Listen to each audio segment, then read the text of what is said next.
Amos அதிகாரம் 9. ஆண்டவரை பலிபீடத்தின் மேல் நிற்க கண்டேன்.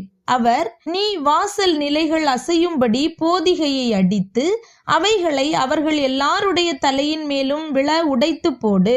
அவர்களுக்கு பின்னாக வரும் மீதியானவர்களை நான் பட்டயத்தினால் கொன்று போடுவேன். அவர்களில் ஓடுகிறவன் ஒருவனும் தப்புவதும் இல்லை. அவர்களில் தப்புகிறவன் ஒருவனும் ரட்சிக்கப்படுவதும் இல்லை.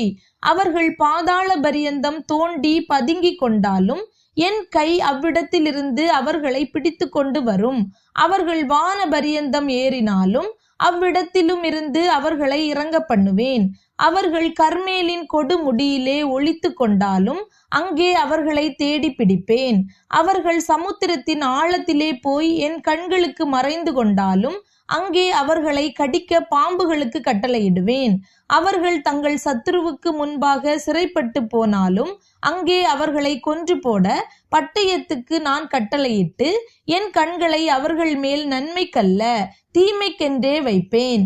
சேனைகளின் கர்த்தராகிய ஆண்டவர் தேசத்தை தொட அது உருகிப்போம். அப்பொழுது அதன் குடிகள் எல்லாரும் புலம்புவார்கள். எங்கும் நதியாய் புரண்டோடி எகிப்தினுடைய ஆற்று வெள்ளத்தை போல் வெள்ளமாகும். அவர் வானத்தில் தமது மேலறைகளை கட்டி பூமியில் தமது கீழறைகளை அஸ்திபாரப்படுத்தி சமுத்திரத்தின் தண்ணீர்களை வரவழைத்து அவைகளை பூமியினுடைய விசாலத்தின் மேல் ஊற்றுகிறவர். கர்த்தர் என்பது அவருடைய நாமம். இஸ்ரவேல் புத்திரரே, நீங்கள் எனக்கு எத்தியோப்பியரின் புத்திரரை போல் இருக்கிறீர்கள் அல்லவோ என்று கர்த்தர் சொல்லுகிறார். நான் இஸ்ரவேலை எகிப்து தேசத்திலிருந்தும் பெலிஸ்தரை கப்தோரிலிருந்தும் சீரியரை கீரிலிருந்தும் கொண்டு வரவில்லையோ? இதோ, கர்த்தராகிய ஆண்டவரின் கண்கள் பாவமுள்ள ராஜ்யத்துக்கு விரோதமாக வைக்கப்பட்டிருக்கிறது. அதை பூமியின் மேல் இராதபடிக்கு அழித்து போடுவேன். ஆகிலும் யாக்கோபின் வம்சத்தை முழுவதும் அழிக்க மாட்டேன் என்று கர்த்தர் சொல்லுகிறார். இதோ, சல்லடையினால் சலித்தரிக்கிறது போல் இஸ்ரவேல் வம்சத்தாரை எல்லா ஜாதிகளுக்குள்ளும் சலித்தரிக்கும்படிக்கு நான் கட்டளையிடுவேன்.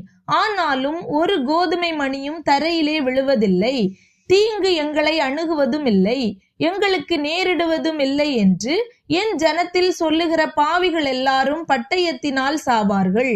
ஏதோமில் மீதியானவர்களையும் என் நாமம் விளங்கிய சகல ஜாதிகளையும் வசமாக்கி கொள்ளும்படிக்கு அந்நாளிலே விழுந்து போன தாவீதின் கூடாரத்தை நான் திரும்ப எடுப்பித்து அதன் திறப்புகளை அடைத்து அதில் பழுதாய் போனதை சீர்படுத்தி பூர்வ நாட்களில் இருந்தது போல அதை ஸ்தாபிப்பேன் என்று இதை செய்கிற கர்த்தர் சொல்லுகிறார்.